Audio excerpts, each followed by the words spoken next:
Thank you, Dr. Pawan sir, for the introduction. So today we will be having our interventional pulmonology virtual meet on with the theme on central airway obstruction. So just to give an outline of the theme, so we will be having three talks: a brief talk by me on overview of central airway obstruction, followed by that we will be having a talk by Professor Hervé Dutau on management of malignant airway obstruction.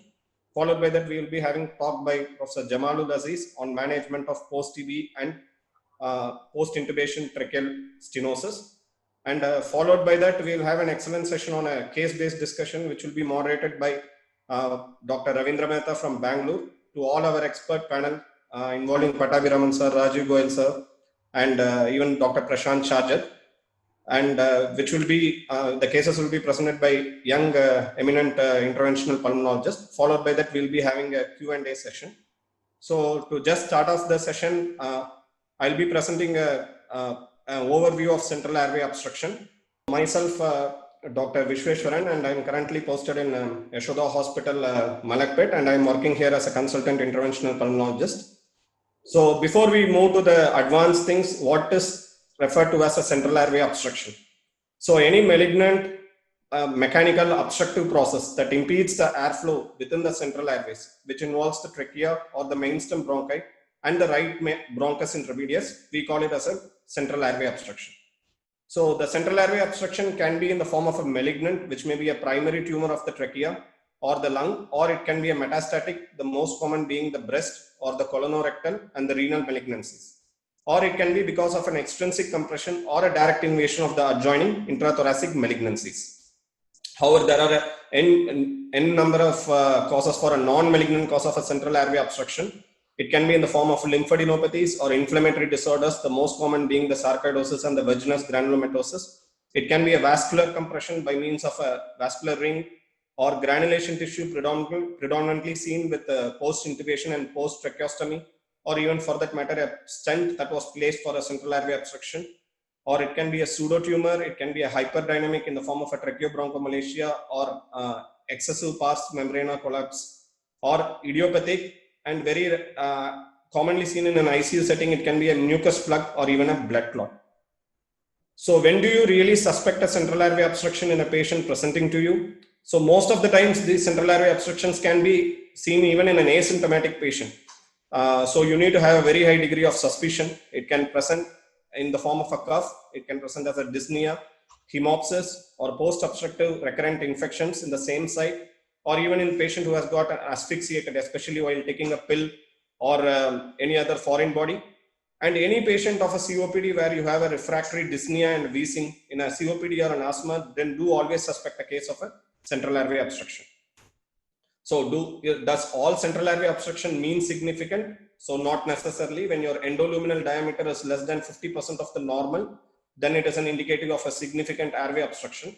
So we have a few textbooks which define that your exertional dyspnea related to tracheal central airway obstruction will not develop until your endoluminal diameter is less than 8 millimeter.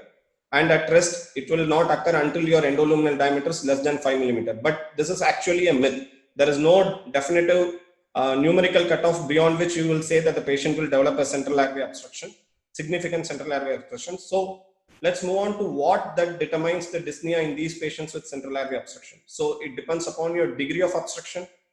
It depends upon your muscle strength. For example, a very frail patient will not be able to compensate for the increase in the workload. That it can be determined by your compliance of the chest wall and the elastic properties of the lung, the metabolic demand of the patient, which will increase the work of breathing, or the acuity of obstruction. Like example, a foreign body can present with a sudden onset central airway obstruction, the degree of the post-obstructive atelectasis, even the severity of the underlying pulmonary, cardiac, and the renal diseases, and even pain and anxiety. So there is no particular numerical cutoff with which we can say that the patient will develop a significant central airway obstruction. So there are various diagnostic modalities. The basic one which we use is a chest X-ray. But the advantages is it can be used for a patient who are not able to lie for an axial imaging. It can be used for a rapid post-intervention comparison for lateralizing the pathology. And the lateral radiograph can be used when you have which will provide a less obscured evaluation of the trachea. But the limitation, as we all know, the mediastinal and the bony structures, and many a times the central airway obstruction gets missed in your X-ray.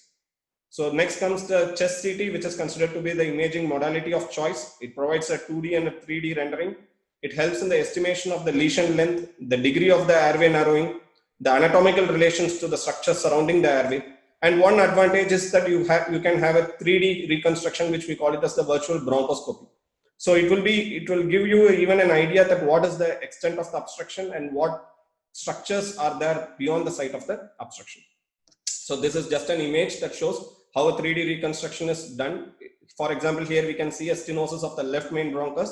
It gives an idea about the degree of the stenosis, the length of the stenosis, and what is the distal segment and how effective the distal segment is.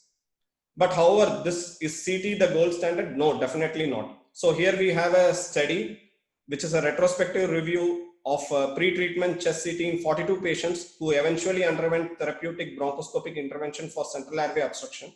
And as we can see that the radiologists failed to identify central airway obstruction in 31% of studies. So this means that your CT is not the gold standard. And if you have a high suspicion of a central airway obstruction, even with apparently a normal CT, you may have to go for your bronchoscopy.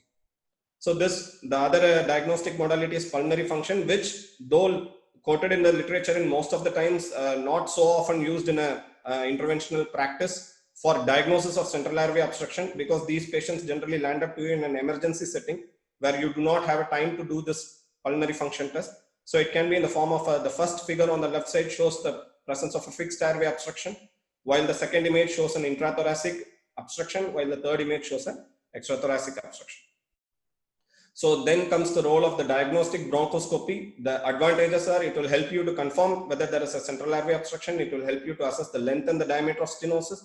It will help in the biopsy for histopathological diagnosis, the planning for a therapeutic procedure, and even in removal of secretion in an ICU setting. But limitation is when you are dealing with an unstable airway, you may precipitate an airway edema and you may convert a non-significant central airway obstruction to a significant, and patient may land up in ventilator. So be careful when you handle diagnostic bronchoscopies in these patients, and bleeding is always a risk and always a part of your interventional pulmonology practice.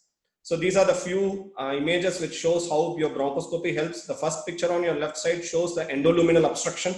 The second one shows an extraluminal compression, and third one is a mixed form of an obstruction where you have both an intraluminal and extraluminal component. So it can help in identifying. It will also help you in triaging your resources for the management of these patients. And these are various images. The first one on your upper panel shows a post-intubation tracheal stenosis.